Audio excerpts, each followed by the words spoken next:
It's a lot to process. They've been 20 years later. I can never come to grips with she's gone. But the plane being overweight was just the beginning of the issue. Definitely could have been on the level of Beyonce. Aaliyah's autopsy revealed something shocking. She might have begged for her life.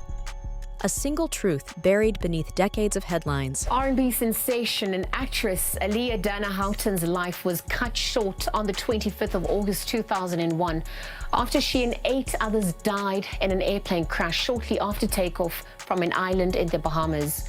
Nicknamed Baby Girl, the star and her entourage had just completed shooting the music video to her hit single Rock the Boat when the accident happened. Aaliyah's death wasn't just a tragedy. It was a catastrophe that felt avoidable. According to a new book called Baby Girl, better known as Aaliyah, by Kathy Ian Doley, a source is claiming that Aaliyah was hesitant to get on the plane the day of the plane crash. The source says that Aaliyah was given a sleeping pill and carried onto the plane unconscious before the fatal crash happened in the Bahamas. Kingsley Russell, who was 13 at the time, was in the car that drove Aaliyah and her team to the airport for their return flight to Miami. According to Kingsley Russell, they took her out of the van and she didn't even know she was getting boarded on a plane. Russell says she went on that airplane asleep. Now, Aaliyah was in the Bahamas shooting the video for Rock the Boat, and she had just wrapped the video shoot earlier that day. And when it was time to board the plane, Aaliyah was allegedly reluctant to get on after learning that the plane was over its weight limit and informed that the plane would struggle to handle 8 passengers, which included Aaliyah's bodyguard, who weighed over 300 pounds. He said that she grew more and more concerned when they arrived to the airport and she discovered that they would be flying on a small plane. He also says Aaliyah fell asleep in the cab with complaints of a headache as her team tried to sort out the travel situation, and when they returned to the cab, Aaliyah continued to protest. That's when Russell says that one of her team members gave her a sleeping pill, and shortly after that, they boarded the plane, and that is when the tragic incident took place. Aaliyah's name has echoed through music, pop culture, and controversy ever since. But as her autopsy findings resurfaced, it brought one harrowing question to light. Could Aaliyah have known her fate, even begged for a chance to escape it? The plane crash that killed a rising star in the world of music and film. Reaction today after Aaliyah and 8 others were killed when their plane went down. Good evening, I'm Lauren Glassbergen for Sandra Bookman. And I'm Tim Fleischer. The plane, just after taking off for Florida in perfect weather, suddenly plummeted to the ground. Investigators now saying one of the engines apparently failed. Along with 8 passengers, Aaliyah, a young Brooklyn native and a talented singer and actress. Jeff Rosten is live in Times Square with more on her life. Jeff. And Aaliyah had a huge following, not only here in New York City, but nationwide. Only 22 years old, this pop sensation was a popular singer. She was an actress in some movies recently, even a Grammy nominee. Tonight, her family is in mourning, fans asking, why her? In 2001, Aaliyah Dana Houghton was living her moment. She wasn't just an R&B star, she was the star. At 22, she was redefining the sound of music with her ethereal voice and effortless style. Albums like One in a Million and hits like Are You That Somebody weren't just songs, they were cultural resets. It was one of her last live performances, Aaliyah on The Jay Leno Show. And it was performances like this that have so many wondering what could have been for the Detroit-raised princess of R&B. I mean, I believe it was limitless. She was in movies. She was everywhere. She was definitely could have been on the level of Beyonce. Yeah, when people talk about Aaliyah, they not only talk about her accomplishments, which were, of course, considerable as a singer and actress, but the conversations always seem to move on to what could have been. So many people wonder. She was frequently called refreshingly different and had that star power to appeal to mainstream as well as the true hip-hop and R&B fans. Tonight, we celebrate her life and we hear from those who knew the 22-year-old so well, people right here in Detroit.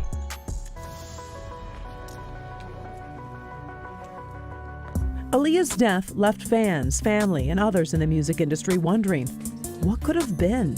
I think about it all the time. Sometimes when I'm playing her songs on the radio now, I just have a moment, just reflect and say, hey, I'm thinking about you, Aaliyah. You know, I know her spirit is doing something right now because she's the kind of spirit that'll last forever. She could be, you know, considered a queen of her generation. I think she could have been anything she wanted to be. People have compared her to she could have been bigger than Beyonce? Well, that possibility is there for sure. I think that she was on that trajectory for sure. But on August 25th, 2001, it all ended too soon. Aaliyah had just finished filming the music video for Rock the Boat in the Bahamas. The shoot was beautiful, grueling, and as it turned out, fatally complicated. Production was running behind schedule, flights were being rearranged, and a sense of chaos buzzed around the crew's departure. When the twin-engine Cessna crashed, witnesses said it rolled hard to the left after taking off and fell almost straight down. There have been unconfirmed reports that the pilot, Luis Morales of Fort Lauderdale, may have questioned the amount of cargo and passengers to be loaded, and that's one of the first areas investigators will look into. One thing we may discover that we can determine the weight of the luggage, which may help the investigators in determining whether the plane had an overload. The crew that perished in the crash traveling with Aaliyah was scheduled to come back to South Florida on Sunday with the charter company Sky Limo in this 15-passenger plane, which can carry up to 4,500 pounds of fuel, passengers, and luggage. But for some reason, Aaliyah and her entourage chose to leave on Saturday afternoon in the smaller Cessna. We feel very terrible about what happened. It was obviously a terrible tragedy. One of those things of fate that, if she'd been on this plane that next day, maybe this all wouldn't have happened. We all wouldn't be here. According to testimonies years later, Aaliyah was tired and uncomfortable. One witness claimed she even resisted getting on. On August the 25th, as you heard earlier, 2001, Aaliyah and 8 others died in this fiery plane crash just a minute after taking off from an airport in the Bahamas. Sadly, no one survived. Now, she'd been filming a music video just 200 miles east of Miami. A witness has since come forth, claiming Aaliyah was given a pill before she got on the flight. What have you uncovered about that allegation? Yeah, the new book, Baby Girl, reveals some new details about the final moments before that tragic accident. And according to the author, Aaliyah was sitting in a taxi as her team and the flight crew argued nearby about whether or not to take off, and she complained of having a headache. Now, reportedly, a baggage handler nearby said that someone from her entourage gave her a pill. She took the pill, and that right after, she fell into a very deep sleep. So deep, in fact, that she was carried onto the airplane still asleep and may not have even been aware that she was on the airplane. Now, we should say we don't know what that pill was. It could have been aspirin. Maybe she was just very tired from a long video shoot. And the baggage handler did say that she took it willingly. But it does reveal some new information about those final moments. The crash was devastating. It happened instantly. The wreckage lay just a few yards off the runway. The plane shattered, its engine and wings torn apart on impact. Aaliyah and 5 others died immediately. 3 more passengers succumbed to their injuries shortly after. The plane was ready for departure. Positioned on runway 27, the west-facing side, Captain Morales powered up his plane and began the takeoff run. The plane would use little over half of the runway to accelerate to takeoff speed. Captain Morales angled his plane into the air and immediately experienced difficulty in controlling the aircraft.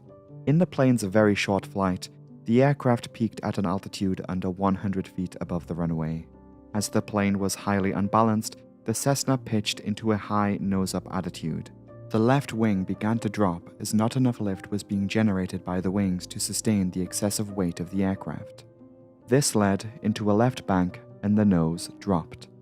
In the following seconds, the plane fell to the ground. In a nose-down left bank attitude, the Cessna crashed into the ground in a marshy area just beyond the end of the runway. A fire consumed the wreckage of the aircraft.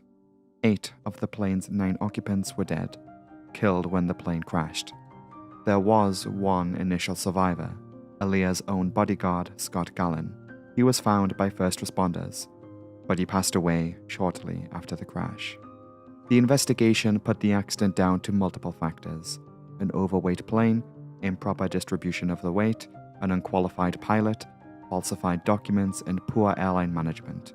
At first glance, it seemed like a tragic accident. But when investigators and coroners pieced together the details, the truth became harder to swallow.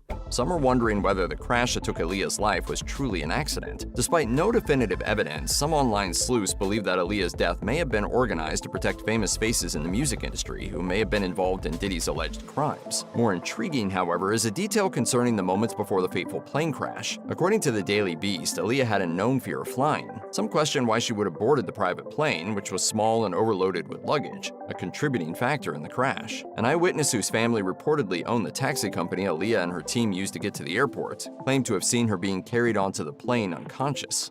Did she have time to realize the danger? Did she know her life was slipping away? But then I'm like, the autopsy reports as at then should probably have been able to say if there was in her body or... But it was really the pilots that they were alleging that yeah. had the name and its license. So just according to them, they were trying to switch the narrative. The pilot wasn't licensed to fly, he had the name and all that many stories. It's just crazy that this book is coming out now. Even the author said she was with Aaliyah before she went on that plane. I mean, that's there's so many things. That's why the story is important for her to even go proper and do the investigation proper. Things around Aaliyah. Yes. So many unfinished businesses, even her relationship, her love life, you know, everything that has been around her. People have so many questions. I'm not surprised that this book is coming out. And I think that it's closure for some people as well. For her. Those chilling questions made headlines when the autopsy report was revisited, and they cast the crash in an even darker light. Aaliyah's death wasn't just quick and tragic. It may have been terrifying. Weather conditions were good, so the plane took off around 6:45 p.m. The plane began flying at high speed over the runway 27 and took off quickly. It banked to the left as it reached an altitude of about 40 feet above the runway. Suddenly, the aircraft tilted forward and hit the marshy terrain with its left wing and nose. The aircraft then rolled around before finally coming to a stop about 300 feet before the end of the runway, heading east.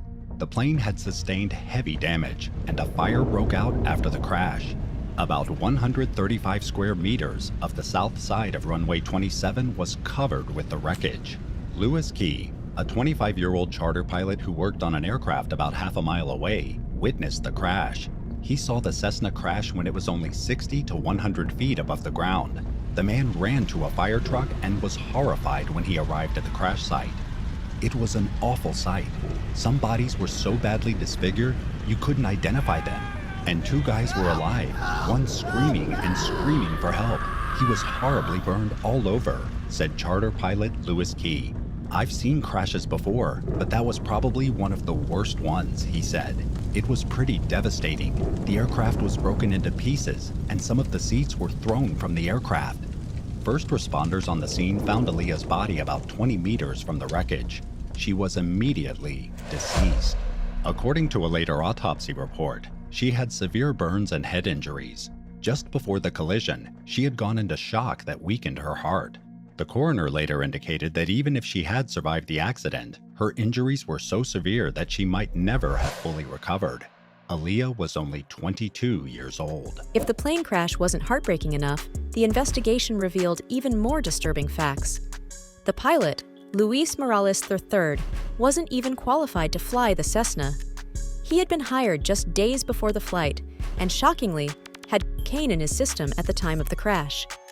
To make matters worse, Morales had been on probation for possession only 2 weeks prior. 2 weeks before the crash, Aaliyah's pilot, Luis Morales, had been on the wrong side of the law when he got arrested for possession of cocaine and got probation after a traffic stop on July 7th revealed traces of cocaine in his car. The autopsy further revealed traces of cocaine and alcohol. Shockingly, this pilot was not certified to fly the ill-fated plane. Luis Morales was on probation for theft charges in the same period. Similar criminal charges in November of the previous year included stealing pencils, pens, a cigarette lighter adapter, panel lights, and aircraft tools. He got 3-year probation with no adjudication, meaning that his record would have been cleared if he had completed probation. Luis Morales was often in trouble with the authorities and was on probation when flying this plane. Uncertified. The reports of the plane crash exposed that Luis Morales was not certified to fly the 10-seat Cessna. While he was a pilot, he was not certified to fly this specific plane safely. More shocking news revealed that the pilot was only trained for 3 weeks to fly this size of an aircraft before the fatal crash. This information was revealed to the public by colleagues who had trained him. Luis worked for Blackhawk International Airways and had been placed at the controls 2 days before the accident. This wasn't just negligence, it was recklessness. Authorities later confirmed that the plane was 700 pounds overweight when it took off. Combined with Morales' lack of certification, it's clear that this flight was a ticking time bomb. Aaliyah and her team were unknowingly placed in an impossible situation. Regardless, to lay it out bluntly, the plane was overweight. To break down the specifics, according to the accident report, the Cessna 402 has a maximum takeoff weight of 6,300 pounds, or 2,857 kilograms. The maximum takeoff weight refers to not the weight the plane is carrying, but the total gross weight of the plane as a whole. People, luggage, fuel, and actual weight of the plane combined. It was estimated by the investigation that, in this case, the weight of the plane, the 9 occupants exceeding the recommended 8, the cargo and baggage of the passengers, and the fuel that was in the tanks, came in at 941 pounds, or 426 kilograms over the maximum takeoff weight limit. To further note, it is likely that the actual weight of the plane was thought to be even greater than this. One piece of luggage was never found at the crash site and was not factored into this calculation. But the plane being overweight was just the beginning of the issue. This doesn't explain why the plane crashed. The distribution of that weight is a critical factor to know before we actually look at the events of the very short accident flight. But here's where it gets even more tragic.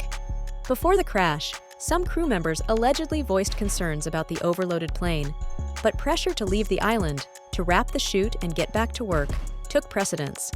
And Aaliyah herself?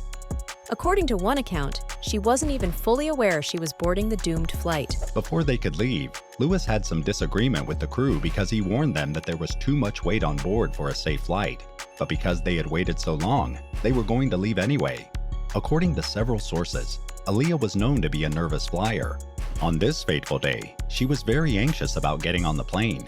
She had a headache and felt uncomfortable because of her nerves, so she decided to spend some time in the back of the cab that took them to the airport. As she sat there, one of the crew members approached her to ask what was wrong. When she expressed her concerns about the plane and the flight, she said she did not want to be on the flight. In the months following Aaliyah's death, her family, understandably devastated, took legal action. They filed lawsuits against the video production company, the airline, and others involved. And while settlements were eventually reached, no amount of money could undo the damage. Oh God. Believe it or not, I was thinking about her music. I was thinking about because I worked on it every day, very obsessively. So I felt like she was with my mom. So does it make you more comfortable that Aaliyah might be there with your mom, or did you feel worse that she had to go through this as well 20 years ago? No, I'm sure Aaliyah and my mom are in the same place. Yeah. After that experience, it's no question in my mind. Where were you when you found out about the plane crash? I was on my farm in Georgia, and got a call, and somebody says, "You got a long distance call. It's from the video shoot," because I knew that they were shooting a video, obviously. I ran to the phone, and I spoke to the director, Ike Williams, and he said, "Aaliyah's gone." And I was devastated. I immediately called Minister Farrakhan and asked him, could he call God? Could he talk to God?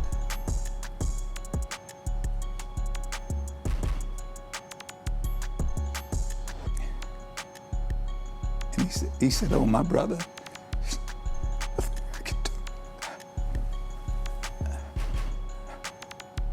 It's a lot to process, even 20 years later.